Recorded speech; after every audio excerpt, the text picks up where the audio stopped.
Hello, bonjour, Rokhaya. Bonjour, hello, Grace.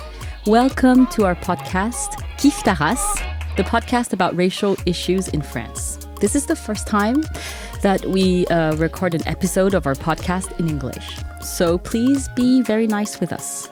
In this podcast, we openly speak about race. We talk about our own experiences as French non-white and the racism we face in our lives. We talk about minorities too, such as Arabs, Roma, Jewish people, Muslims, and even white people. And it's making a lot of French people feel very uncomfortable. So in French, kiffe means to love and to enjoy. And for example, if I say je kiffe ce podcast, it means I love this podcast, right? And taras, which literally means your race, also means very much. So, and when it means very much, it has nothing to do with race, right? So, for example, if I say j'ai faim ma race, it means I'm really, really hungry. So, kiffe ta race means to love very much. And we thought it was really nice to give this title to our podcast about race. We created this podcast last year in 2018 because we wanted a place where we could have conversations about race matters in France. It was something we felt was missing and we really needed it. I don't know if you know, but it's not easy for French people to discuss race and racism. France was built on concepts and ideologies such as universalism and colorblindness, which make it quite hard for French minorities to simply exist politically. Last year, the word race was simply erased from the French Constitution. But of course, this did not put an end to racism in France. So that move was quite useless, rather, I would say, a hypocritical move. Just before we start with our special guest today, just wanted to say a few words about ourselves because some of you who are listening today may never have heard of us. So my name is Grace Lee. I'm French and Asian. I'm a writer and I also made some videos. My parents are Chinese, Cambodians, and they came to France in the early 70s. Cambodia was a part of the French Empire. And then my parents stayed here forever after the Cambodian Civil War broke out and the genocide took place. So I was born and bred here in France. And my name is Rokhaya Diallo. I'm French. I work as a journalist and a writer and a filmmaker in France. My parents are from Senegal and the Gambia. So Senegal was a French colony and the Gambia was an English colony, but my father was from Gambia, was mostly raised in Senegal. So they came to France in the early 70s and I was born and raised in Paris. And I am a black woman because Senegal is in Africa, for those who don't know. So today we are with our special guest, Jenny Zhang, who is a writer and a novelist and a poet. And you are from New York City. I mean, you're from China and from New York City. So, hello, Jenny. Hello, bonjour. Bonjour, bienvenue. Bienvenue. Merci. Thank you for being with us. Thank you for having me. We're very happy to have you on the show. You are currently in Paris to promote your book called Sour Heart in English, and it was translated to French. It's called Âpre Cœur in French, and it's with Édition Piquier. So it's short stories, and your main characters are girls, and they're Chinese and American. And you and I met last winter when we had a lovely conversation about our experiences as growing up as Asian and women in the USA and in France. And I learned a lot. So I should be very happy if we have this conversation again on air with my co-host Rokhaya for our Kiffe ta race audience. And so we have a little ritual here on Kiffe ta race. Okay. We ask our guests how they would define themselves in regard to race, because we are talking about race and the people who are listening to us don't see us. For example, we said earlier that Grace is an Asian woman and I define myself as a black woman. So you, Jenny, do you define yourself racially and how would you do it? That's a good question. So I always say that I'm Chinese. I don't know why. Maybe because I felt Chinese longer than I knew what Asian was. I know that other people define me as Asian, and I accept that. But, as I'm sure Grace would also agree, and also, things like Asian, African, like, Yes. it's a whole continent. This is crazy. Like, so many languages, so many cultures, people who literally hate each other and who have, like, fought wars against each other. It almost is meaningless, and it's like nobody in the United States identifies as, like, North American, because that includes, like, Mexico and Canada and Central America. Like, we have colonized, these countries. So in a way, I get that it's totally utilitarian to say Asian, but it kind of like means nothing to me. Yeah. And is there a time when you realized how you were perceived in the US? Yeah, I think so, because so I was born in Shanghai and I moved to New York when I was 5 years old. But I moved to a neighborhood that was pretty diverse, pretty Asian, Latino, Black, very few white people. So I did not know that I was part of the minority until I was about 12 years old. And that's when my family moved to the suburbs. I know it's like different in France, right? Because Yes. like the banlieue is like where all the non-white people Exactly. live. It's out of, like the heart of the city is mostly gentrified, and, Right. and most of the inhabitants are white, and the poorest parts of the city are out of... Right. So suburbs is not equivalent to like nice places. Yes, when you live to the suburbs of Paris, it depends on the side. It Actually. depends Yeah, what suburbs, Yes. but mostly if you say I'm from the suburbs, well, actually you don't say I'm Yeah. from the suburbs. No. Yeah. You say I'm from Paris. Right. So it's, I guess it's reversed in the US because the suburbs are, it's where you aspire to move to if you're non-white, because that's where you can be safe and have good schools and have good services and live in a nice house with a backyard or a front yard or both. So when we moved to the suburbs, it was the lily white suburbs, as we call it. That's when I realized that there was something. That's when I realized that I was of a quote unquote marginal identity or a minority, and that it was not good to be Asian or Chinese or whatever. And that's also when I understood more the concept of Asian, the concept that all people who were from the continent of Asia were lumped together, and that my particular experience was rendered invisible. Because, like, for me, it's interesting how, like, difference is rendered when you're inside within your community versus outside. Because within my community, it was a big deal to be mainland Chinese versus Taiwanese. It was even a big deal that my family came from Shanghai and that we had friends from Beijing, because that's the north, and it's like the southern Chinese people don't like northern Chinese people. But of course, that means nothing when you're in the majority white neighborhoods, because to them, who the fuck cares if you're Chinese, Korean, Laotian, Vietnamese? You're just Asian. You're just Like, Asian. they don't care. Yeah, you just have, chinky eyes and, like, that's it.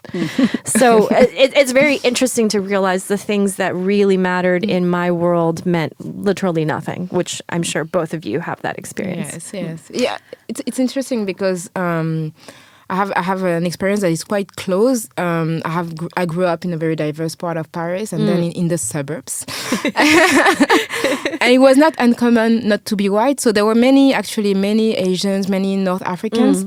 And it took me much time to understand. I realized that I was Black, but I didn't know the meaning of being Black in France. Right. So I got that when I started my studies. Right. And when I started to work. So Right. I was in my early 20s. So Right. as a kid, as a teenager, I didn't even question the fact that I was French. To me, I was just a random French girl. And then I saw how people were questioning me about where you're from, when did you come here? And I never came because I was born here. So I can really relate to what you talk about. I have a question, Jenny, about your name. How do American people pronounce your last name? Your last name is Zhang. I mean, the Chinese say Zhang because it's a very popular Chinese name. A lot of people have this name. It's in Cantonese. It's Zhuang, and I know a lot of people who have this name. And how do they pronounce the ZH? Well, it's funny because for the longest time, people said Zhang because and then I started to say Zhang. And then it became, as I became more successful in my career and I was around more people who consider themselves very educated and very good, smart people, it suddenly became like, a badge of like, look at how refined I am because I'm trying to pronounce your name right, even though I'm just a white person. So then for a while, people would say like, Jenny Zhang. And I'm just like, don't even try to get it right. So my whole thing is that I always tell people to pronounce it Zhang because for me, I would actually rather have a separate way of pronouncing my name in English that's very clearly English than for people to try to get like brownie points for, saying my name sort of right, but still sort of wrong. And this is also where the regional stuff comes in again because I'm from Shanghai. In Shanghai, there's no difference between Z and ZH because of the dialect. The Shanghai dialect, they pronounce it the same. So they say zang. And so it becomes multiple layers of intimacy for me. So for me, the only people who quote unquote pronounce it right are people from my family. And then there are people who maybe they studied Chinese and they know, Mandarin Chinese, standard Chinese. Because it's the same thing here, right? In France, there's like standard French. But if you go to any neighborhood, they're not talking in standard French. People have their way of speaking. There's dialects. There's also just different communities of people of color speak differently. So it's becomes this thing. I'm taking a long time to answer your simple question. But we have time. Yeah. It becomes this thing where there's different tiers of how close are you to my community. And the farther you are from my community, the more I want you to make a mistake when you say my name. It's a good way to identify people. So. Yeah, I think so. I think so. And so when I read your book, I could really relate and identify with your characters, even though I grew up here in France. Yeah, thanks. And while I grew up, I also read a lot of literature from the USA because that was the only place where there was first generation literature. Right. And I went through many experiences that a lot of writers in America, Asian American writers, have written about. For example, the way you said it, being singled out and being different, and because of my eyes, my language, my food, being ashamed of being poor, of my parents and stuff. And so I think the question here is also. How different is it being Chinese American and being Chinese French? Because I feel like I share a lot of your experience, even though the details are different. But yeah, so I think that's the main question I'd like to answer today. Yeah, well, I'm curious. So is it now becoming more popular to read books about those kinds of experiences in France or not really? The silence tells a lot. No, I think it's more popular now than it used to be like 10 years ago. We would never have had that conversation. Right. Even 10 years ago it was uncommon. But still today, when you speak about race, you're still seen as someone very subversive. Right. Because it's not really in the French philosophy. Right. I think there's something also that is coming from the West. I think French people. I think on the question of identity. For example, here in France, we don't have a name. We read a lot about Asian Americans or African Americans or here in France and in French, in the French language, you don't have a name for this. So I could be, well, we say français d'origine chinoise. I think that's the most popular, most common way to say it. So that means I'm French of Chinese origins. Right. And but generally, it's not up to you to say that. Like, if you are a minority, you are requested to just to erase everything that is not French. Right. But then when people see you, they will ask you where you are from, and it's mostly up to people who see you to say you are French from X or Y origins. Right. But it's kind of it's very tricky because you don't know how to position yourself because you're not allowed to have. I don't know if you remember last year France, the French team of soccer won the World Cup. Yeah. And there was a whole controversy about, because most of the players were from African background. Right. So there was Trevor Noah in his show said that Africa won the World Cup. Wow. And he got a letter from the French ambassador to the US. And the ambassador said in his letter that there were no hyphenated identities in France and that they were not African but French. Oh, wow. He wrote a very official letter to say that. Yeah. As if he couldn't be African and French at the same time. Right. How, Right. That's a very good example of how hyphenated identities are perceived here in France. Right. We feel like it's something that comes from America, and we know that you guys have racism there and we don't, right? Yeah. And how do you feel about this hyphenated identity? Do you think it's something that people put you in? I mean, when your book was out, was it classified in the Asian American literature section? Or if it was, would it be something that was bad for you? Or how do you feel about this? I'm not sure exactly how it was classified, but I do remember that in my author bio, I noticed that they suggested the first line was Jenny Zhang is an American author.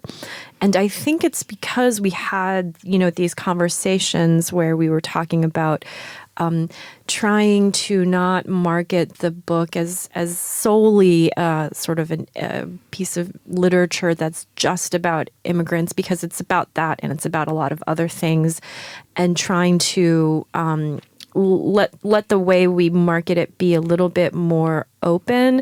And maybe it's kind of similar to, saying that those soccer players were just French.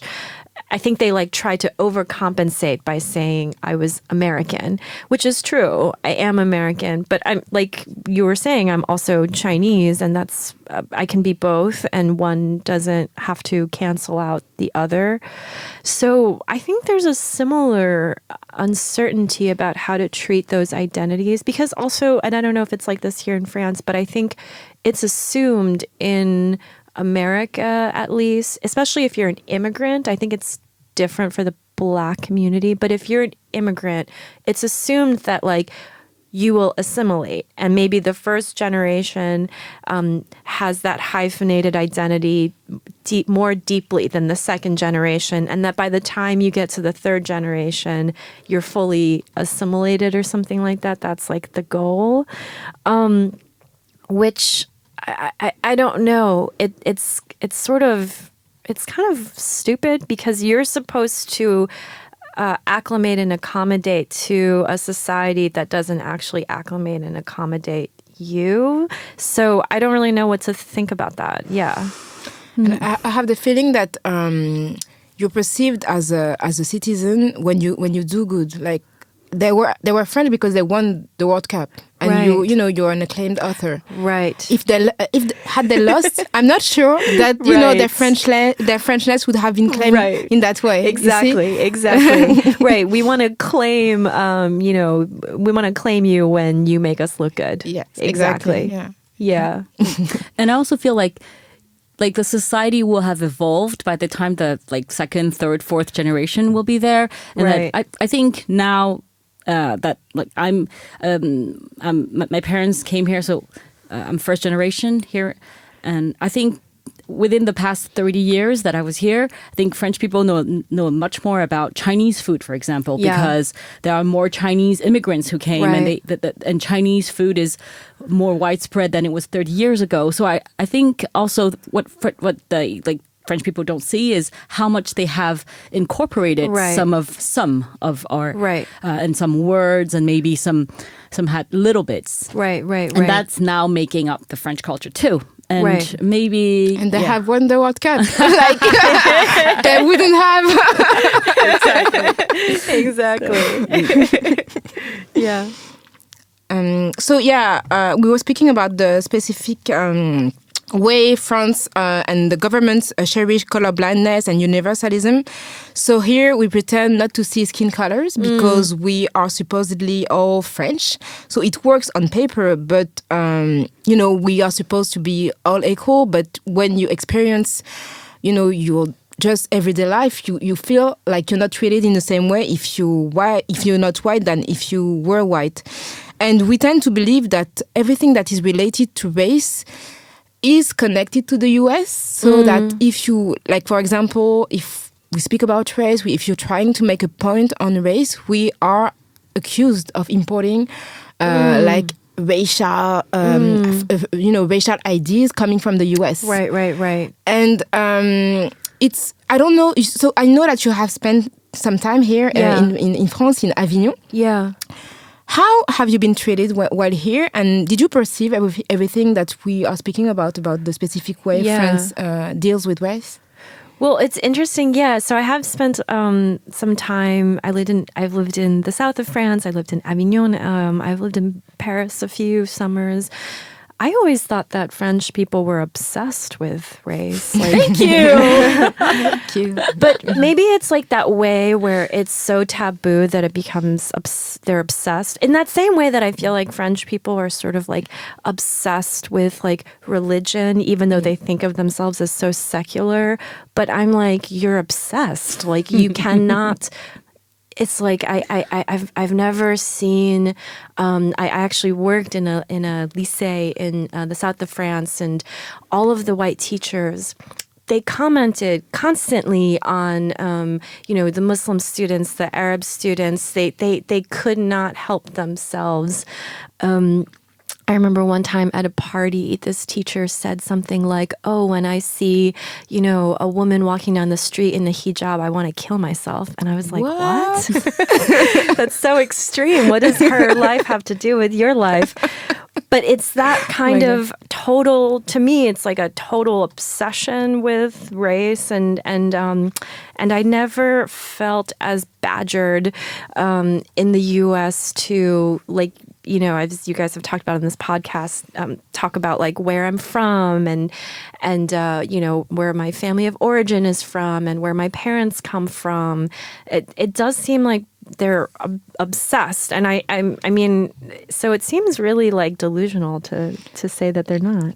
Yes, I agree, and maybe I should add for people who don't live in France that in high schools, in schools, there is a ban on hijabs.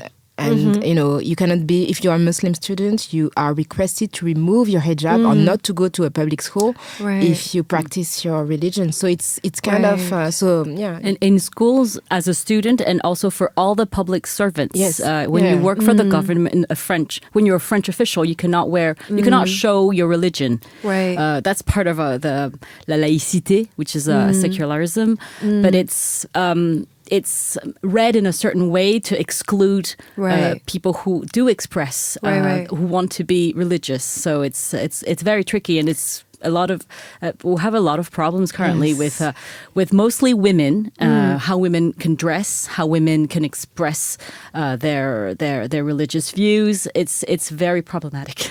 Are you allowed to wear like a necklace with a cross? Of course. Yes, because the law says that the religious sign has to be obvious to be banned. Oh my God. Ostentatious is the word. Ostentatoire. So it truly is just for Muslim women. Yes, they found a way to frame the law for it not to be unconstitutional. It couldn't target explicitly Muslims, so they found a way to frame it. Yeah. But the way the police and the judges interpret the law is that it's to exclude just the Muslim people from secularism and from. And everything can be a sign. I remember like a couple of 3-4 years ago, some Muslim students used to remove their scarf while going to school, but they were used to wear long skirts. Of course, right. And they wanted to ban long skirts because their skirts were religious. Oh my God. It was crazy. It's so, and it also seems, I mean, it's very segregated in the U.S., but it also just seems like it's so segregated by race in everything. Like even the fact that the city center is all white and the surrounding areas, the banlieue is, people of color. I think because in the U.S. it's reversed. At the very least, even though it's still completely segregated and terrible, like white people from the suburbs are going into the city to go to work. So there's some kind of interaction that I did notice is like a little bit missing, especially when you're in the center of Paris. You can just really walk around and be like, oh, the only people who are not white are, maybe the people in the shops who are selling stuff, and that's it. Well, I think I'm glad that you're saying that the French territory is segregated because I think it really is. I think what we think it is segregated. But when we talk about segregation, it's something very American because France has never known. France was a colonizer. Right. But we never had, with regards, for example, to slavery, there was never, the black people were not on French territory. So the same way that black people went to America, for the purpose of slavery. This didn't happen in France, so we didn't have segregation in the way that it was in America. So French people see themselves as immune, to racism and special, obviously, because we're exceptional. And so when you say segregation, it rings like multiculturalism. That's right. What America has created. Right. That melting pot where nobody talks to each other. Right. Where, and we pride ourselves that we don't have this here. Over here, everyone is French and we all live happily together. And that's called le vivre ensemble. There's a word for this. And so, do you think that American people are more comfortable with their identity in the way that, we mentioned hyphenated identities? And I think there is a kind of hypocrisy here in France with regards to skin color and heritage. Some people actually, when they talk to me, they don't even know what to say to me because they are so uneducated about racism, and they don't want to say something that would probably offend me, but then they end up saying nothing. Someone actually told me, he asked me, he said, "Oh, so is your husband like you?" And he did that sign on his face, like your face. Right. Is it? You guys have the same face. He has a face. He has a nose and two eyes and a mouth. Yes, he does. But he was so scared of saying Asian because he thought maybe that was he was afraid it was politically incorrect. Right. And see, that's political correctness is something very American, and we are so afraid that it may come and it will come and paralyze us, and we'll not be able to express ourselves anymore. And freedom is something we fight for. Yeah, right. Not wanting to use the word as if the word itself was the insult and not all the ways that we treat people who identify with that word. Yeah, that's so interesting. I do think that just on a language level, all the time, maybe this is the world that I'm in, but I feel like people are comfortable saying like a white person, or like Black, Asian. I feel like those terms, at least, I hear often. But I don't know if that has any substance other than the fact that it's okay to use those words and people use them all the time to describe other people and themselves. Whereas you're right, I feel like in France, I don't even hear those. I don't ever hear the word, the phrase white person here. If you say that, you're perceived as someone racist. Right, yeah, right. It's really perceived as something very offensive. Right. I noticed that because whenever I did interviews here at bookstores to promote my book, I'm used to saying white people a lot because it's specific and I need to be specific when I speak. I want to be precise. And and I always wondered how the audience felt about me using that word so much. Yeah. I'd like to listen to a clip by the comedian Ali Wong from her first Netflix special. But I think that for marriage, it can be nice to be with somebody of your own race. The advantage is that you get to go home and be racist together.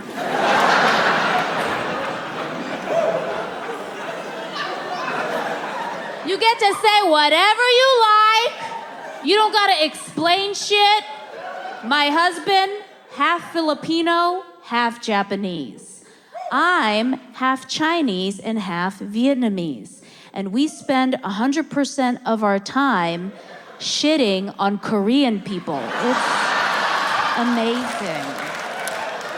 So I think I really love her. Yeah, I love she's Ali great. Wong. And I think here in France, this would be considered totally racist. when I think it's so great that she can say this out loud, and because it explains a lot about our society.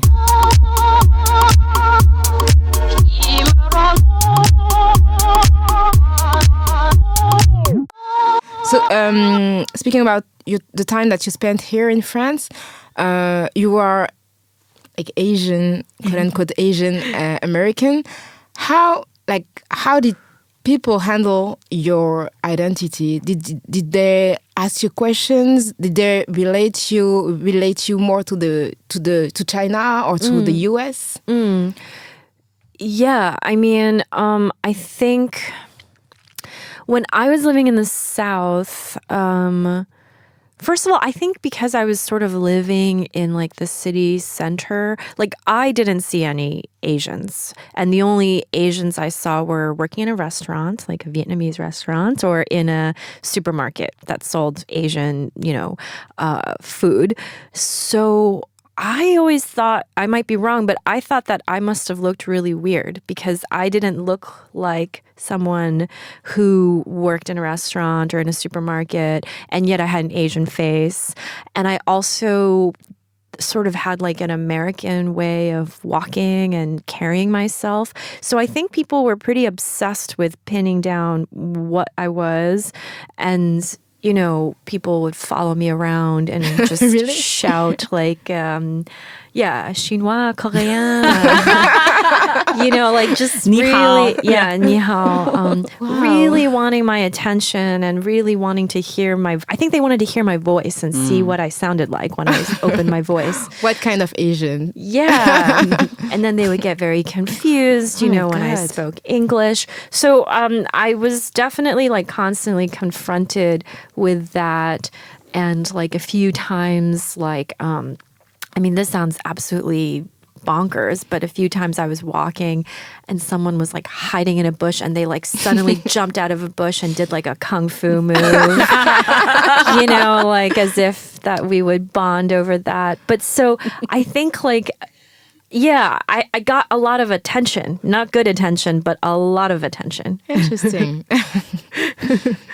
So in regard to our colorblind philosophy, we don't have here ethnic statistics. So the census doesn't request the citizens to document their race, and it's something that is not known. And it's even banned. It's forbidden. Like you cannot relate a person to one's race. Wow. So we don't have figures, Right. and we don't really know how many people, Black people, Asian people, are in France. Right.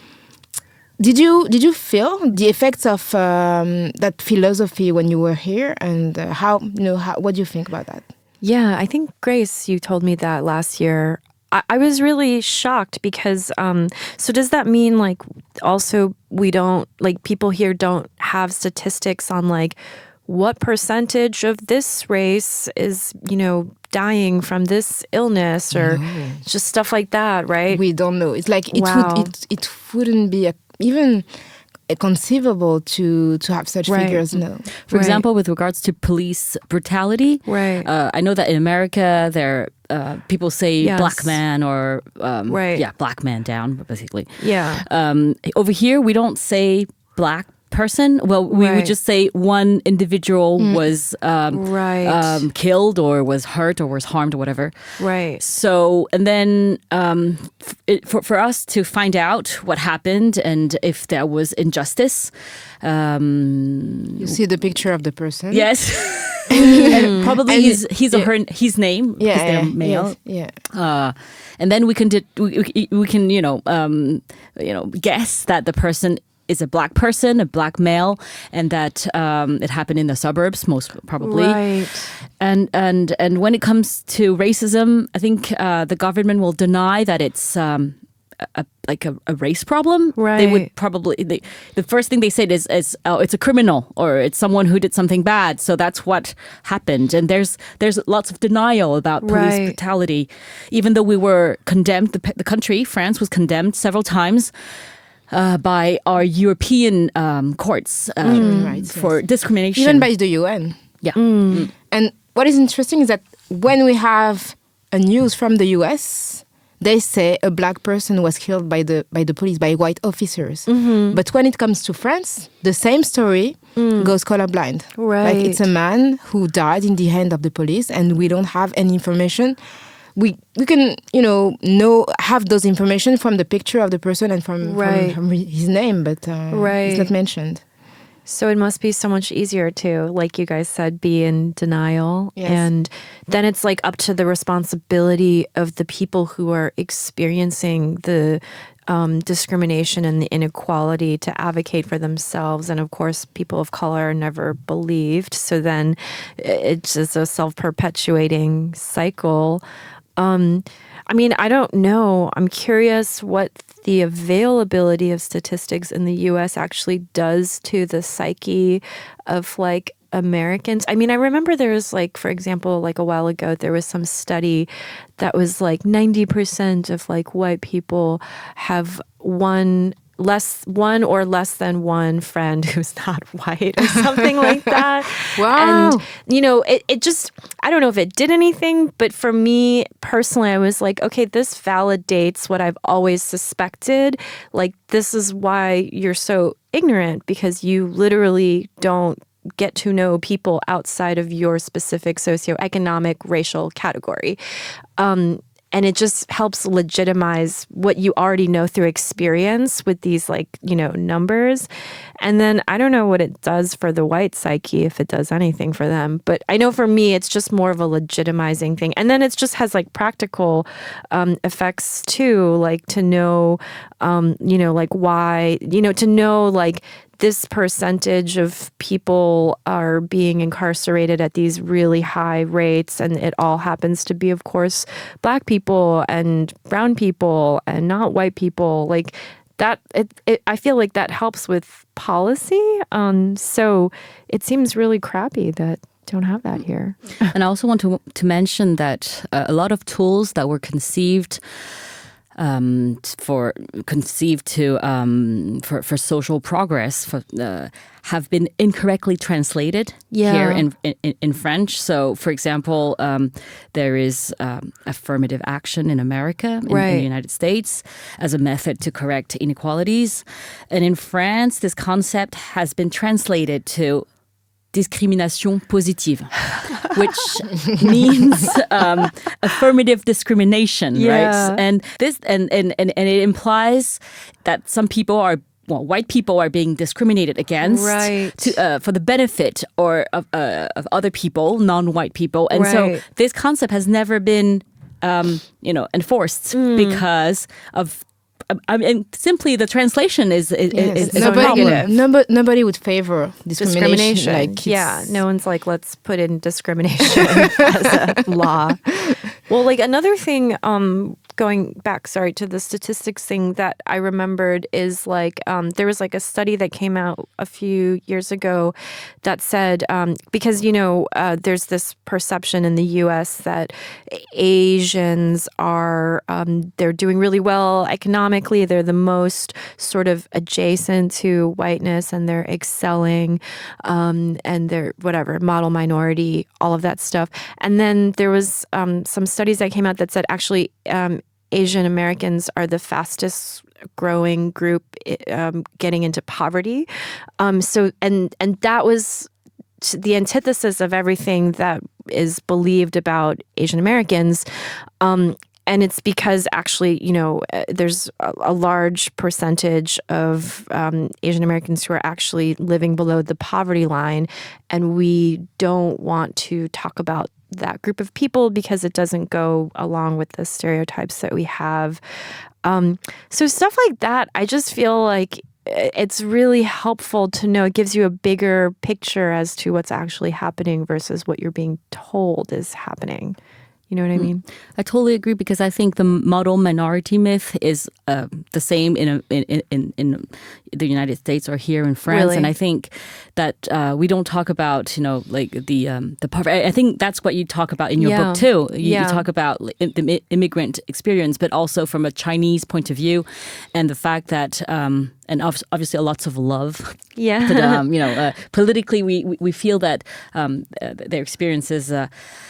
As Chinese immigrants, and I think that's great to read about things that you know exist but don't exist on the bookshelf. And there's also been a lot of press about the Asian quota in higher education admission, how Asian Americans would be discriminated against because of affirmative action, as to how, most of all Ivy League colleges. Right. And do you think that there is a bamboo ceiling there? Well, it's so complicated, right? Because I think it's Harvard. There's some kind of there was like the news thing about how they rate applicants on their personality, and that's one of the criteria for who gets admitted. And it was something like, on average, Asians got rated very low on their personality, and Black Americans got rated extra high on their personality.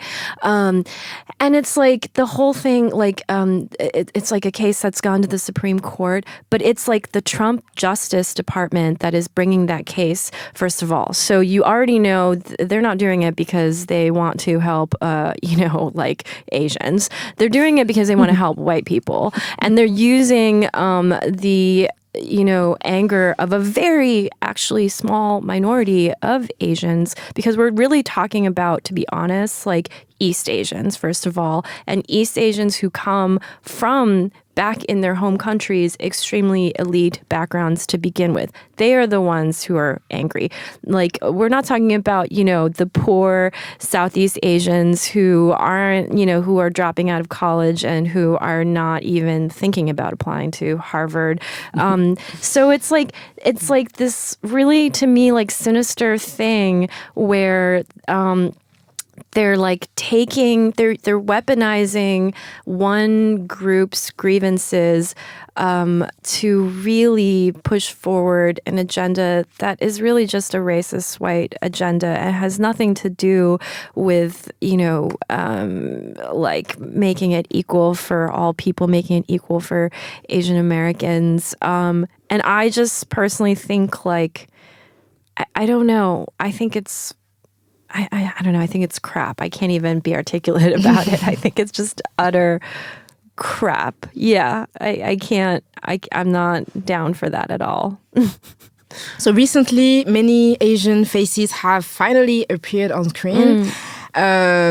We enjoyed seeing Crazy Rich Asians, adapted from the book by Kevin Kwan, To All the Boys I Loved Before, from the book by Jenny Zhang, and Ali Wong and Randall Park's Always Be My Baby on Netflix.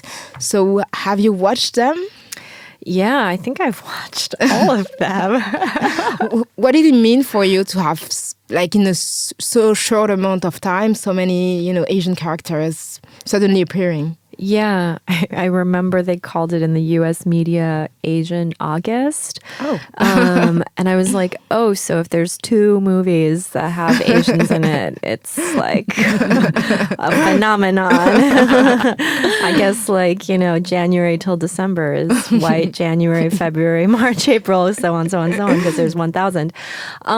Yeah, it was interesting. I think I can be very cynical about it because I'm like really really this is just Hollywood is like realizing that they can make money off of an all-Asian cast, and the movies that they've been making for 1,000 years that has the same storyline, the same white actors, blah, blah, blah.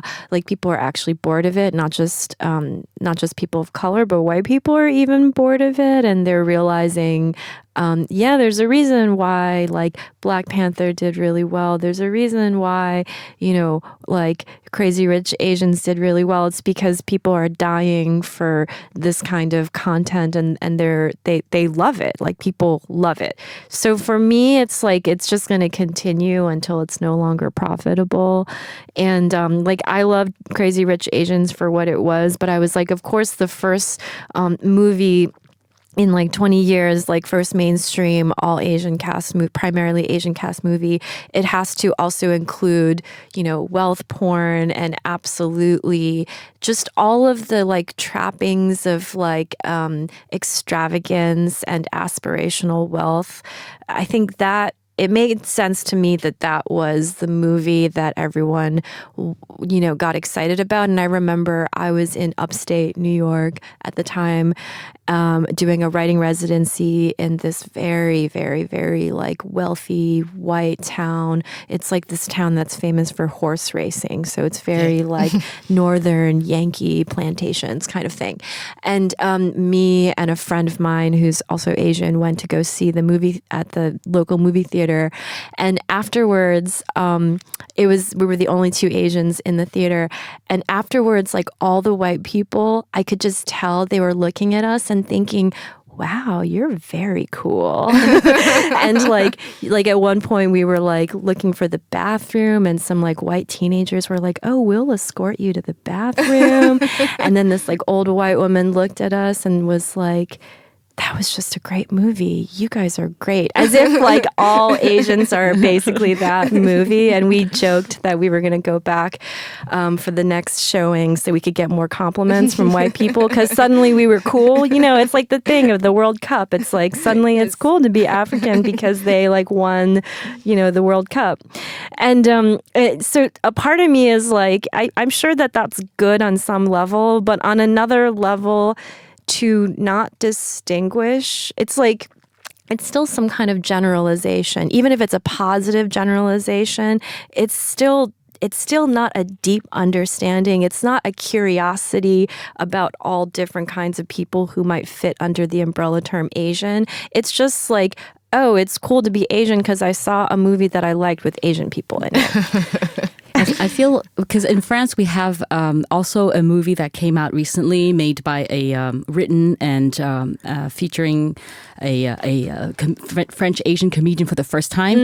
And I think there's a lot of it's very hard to steer away from the white gaze. Yes. And I think that's what you're talking about. Yes. We're trying to please the crowd that created Hollywood, right? And we're trying to make them feel comfortable with our, who we are, and totally. We're still there. And I think it's starting to, move away from it. Totally. But hopefully it will definitely do this. And I read that your own book was going to the big screen. Is this something that is very exciting for you? And how are you going to do this? I'm adapting my book right now for a movie. It is exciting, and it is that thing because the characters in my book, I don't know if they're as like cool, and they're definitely not as rich as the characters in Crazy Rich Asians. It's also like that thing of like, do we have to be exceptional and impress you to earn our humanity? What if we're shit people? What if we commit crimes? What if we don't contribute to society? What if we don't win a Nobel Prize? What if we don't do anything except just be a human being? Can the white dominant like society and people in power still give us our humanity? That I don't know. And so a part of me is excited to write this movie because I think those are some of the issues in my book too, which is like, what if I'm not quote unquote good? What if I don't contribute to society? Don't I still deserve to have the basic rights of a human being? And so I don't know, it will have to, go through some kind of Hollywood machine. So maybe some of that stuff will get taken out, but I don't know. I'm going to try to put that all in. Yeah. Any idea about the cast? Oh, God. No, I think I want to... I guess no, because there's like 5 actors to choose from, and they're all really busy because there's so many movies now, and they're all asking the same 5 Asian actors. I'd love to find some like unknown, cool, someone who never even had a chance to be like successful yet. I'd love to find someone like that. Yeah. Nice. Well, thank you for having this conversation with us. This is now the end of our podcast, Kiffe in English with Jenny Zhang, our first English edition. Thank you so much, Jenny, for being with us, and you all for listening. Your novel Sour Heart is still out there, and all of you read it if you haven't done it already. And for our French audience, it's called Après-Cœur, published by Édition Piquet, and you can also follow Jenny on her Instagram account. It's @JennyBagel. Thank you guys so much. Thank you for sharing your experience. It was very, very interesting for us French. We wish that more people in France and outside of France become aware of what's happening here so we can all discuss and make things a little better for everybody, and especially all of our non-white folks, brown people of France. And we would love to have your feedback on this conversation. If you know the French situation and you have a solution, or you're just learning about this and think it's absolutely ludicrous, which it is, please write to us on social media. Twitter is @KiffeTaras, or with the hashtag KiffeTaras, or Facebook, or whatever. Good old email with kiffetaraspodcast@binge.audio. Kiffe Taras is a podcast hosted by Binge Audio and directed today by Solène Moulin. Hopefully see you soon. Goodbye, Jenny. Thank you so much. Goodbye, merci, Grace. Merci, Rokhaya. Merci, Jenny. Merci. Oh, yes.